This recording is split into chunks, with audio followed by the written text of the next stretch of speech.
ഇത് നിങ്ങളുടെ ജീവിതത്തിലെ അവസാനത്തെ റമദാനാണെങ്കിലോ? എപ്പോഴെങ്കിലും നിങ്ങൾ ചിന്തിച്ച് നോക്കിയിട്ടുണ്ടോ? ഇത് നിങ്ങളുടെ അവസാനത്തെ നോമ്പാണെങ്കിലോ, അവസാനത്തെ തറാവീഹ്, അവസാനത്തെ സുജൂദ് ആണെങ്കിലോ? ഹേയ്, അസ്സലാമു അലൈക്കും. നമ്മുടെ റമദാൻ സീരീസ് എപ്പിസോഡ് നമ്പർ 3 എല്ലാവർക്കും സ്വാഗതം. കഴിഞ്ഞ വർഷം റമദാൻ കഴിഞ്ഞപ്പോൾ ഇനിയും സമയമുണ്ടല്ലോ എന്ന് വിചാരിച്ച ആളുകൾ ഇന്ന് ലോകത്തില്ല. അടുത്ത റമദാനിൽ ഞാൻ മാറും എന്ന് അവരും പറഞ്ഞിരുന്നു. പക്ഷേ അടുത്ത റമദാന് അവർക്ക് ഉണ്ടായിട്ടില്ല. സോ ഇതാണ് നമ്മുടെ അവസാനത്തെ റമദാനെങ്കിൽ നമ്മളിതുപോലെ വീണ്ടും തുടരുമോ? വീണ്ടും ഒരുപാട് സമയം യൂട്യൂബ് ഷോർട്സിലും ഇൻസ്റ്റഗ്രാം റീൽസിലും അങ്ങനെ പല റാൻഡം വീഡിയോസും കണ്ട് നമ്മൾ നിൽക്കുമോ? ഇതാണ് നമ്മളുടെ അവസാനത്തെ റമദാനെങ്കിൽ നമ്മൾ നമസ്കാരം വൈകിപ്പിക്കുമോ? ഇന്ന് തുടങ്ങാം, നാളെ തുടങ്ങാം എന്ന് നമ്മൾ നാളുകൾക്ക് വേണ്ടിയിട്ട് നമ്മൾ മാറ്റി വയ്ക്കുമ്പോൾ നമ്മൾ ഓർക്കണം നമ്മൾക്ക് എത്ര നാളുകൾ ഇനിയും ബാക്കിയുണ്ട് എന്നുള്ളത്. സോ റമദാൻ വെറും ഒരു മാസമല്ല, അതൊരു റീസ്റ്റാർട്ട് ബട്ടനാണ്. നമുക്ക് അള്ളാഹുവിലേക്ക് പോകാനുള്ള ഒരു ക്ഷണമാണ്. നിങ്ങൾ അള്ളാഹുവിൽ നിന്ന് എത്രത്തോളം ദൂരെയാണെങ്കിലും ഒരു പടി നിങ്ങൾ മുന്നോട്ട് വെച്ചാൽ മതി. ചിലപ്പോൾ നമുക്ക് തോന്നും, ഞാൻ ഇത്രയും തെറ്റുകൾ ചെയ്തില്ലേ, ഞാൻ ഒരുപാട് സമയം വേസ്റ്റ് ചെയ്തില്ലേ, ഇനി എനിക്ക് തിരിച്ചു വരാനുള്ള അർഹതയില്ല, അല്ലെങ്കിൽ എനിക്കിനി അള്ളാഹുവിലേക്ക് ക്ലോസ് ആവാനുള്ള ആ ഒരു അർഹതയില്ല എന്ന് നമ്മൾ വിചാരിക്കും. ബട്ട് ഈ ഒരു മാസം അത് തിരിച്ചു വരാൻ ആഗ്രഹിക്കുന്നവർക്കുള്ള ഒരു മാസം കൂടിയാണ്. പലപ്പോഴും പല ആൾക്കാരും വിചാരിക്കുന്ന കാര്യമാണ്, അതായത് അവർ ചെറുപ്പമാണ്, അതുകൊണ്ട് അവർക്ക് ഒരുപാട് സമയം ഇനിയും ഉണ്ട്. പക്ഷേ മരണം എന്ന് പറയുന്നത് വയസ്സ് നോക്കി വരില്ല, നമ്മുടെ ആരോഗ്യസ്ഥിതി നോക്കി വരില്ല.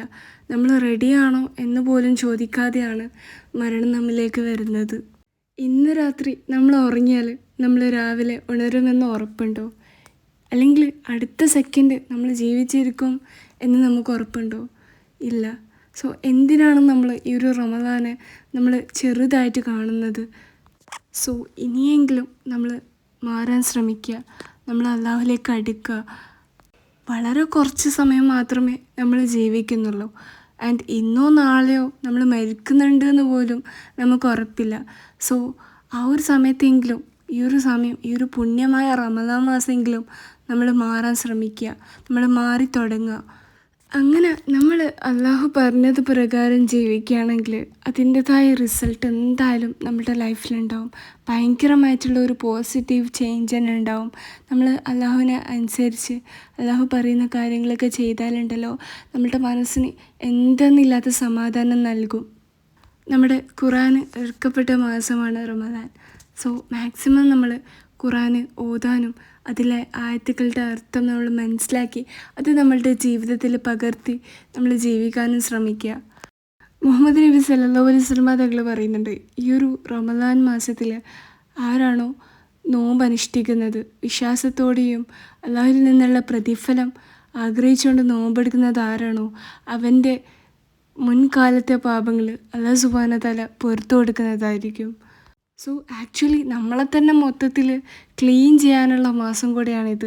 നമ്മളുടെ മുൻകാലത്തെ പാപങ്ങളൊക്കെ അല്ലാഹു സുബ്ഹാനഹു വ തആല പുറത്ത് പുതിയൊരു മനുഷ്യനാവാനുള്ള ഒരവസരം കൂടിയാണ്. അതുപോലെ തന്നെ നമ്മളുടെ നബി സല്ലല്ലാഹു അലൈഹി വസല്ലം തങ്ങൾ പറഞ്ഞ കാര്യമാണ്, അതായത് മരിച്ചു കഴിഞ്ഞവർ ഏറ്റവും കൂടുതൽ ഖേദിക്കുന്നത് അതവന് അള്ളാഹുവിനെ ഓർക്കാതെ പാഴാക്കിയ സമയത്തെക്കുറിച്ച് ഓർത്താണ്. സോ നമ്മളുടെ മരണം കഴിഞ്ഞാൽ നമ്മൾ ഏറ്റവും കൂടുതൽ ഖേദിക്കുക അതിനെക്കുറിച്ചാണ്. നമ്മളുടെ പണമോ അല്ലെങ്കിൽ ദുനിയാവിലുള്ള കാര്യത്തെക്കുറിച്ചൊന്നും നമ്മളുടെ മനസ്സിലുണ്ടാവില്ല. സോ ഈ ഒരു റമദാൻ നമ്മളുടെ ലാസ്റ്റ് റമദാനായിട്ട് കാണുക, അവസാനത്തെ റമദാനാണെന്ന് വെച്ച് നമ്മൾ ഓരോ കാര്യങ്ങളും ഓരോ ഇബാദത്തുകളും ചെയ്തു തുടങ്ങുക. സോ ഇൻഷാ അല്ലാഹ് ഈ ഒരു റമദാൻ നിങ്ങളുടെ ബെസ്റ്റ് റമദാനായി തീരട്ടെ. ഇൻഷാ അല്ലാഹ് നെക്സ്റ്റ് വീഡിയോയിൽ കാണാം. അസ്സലാമു അലൈക്കും.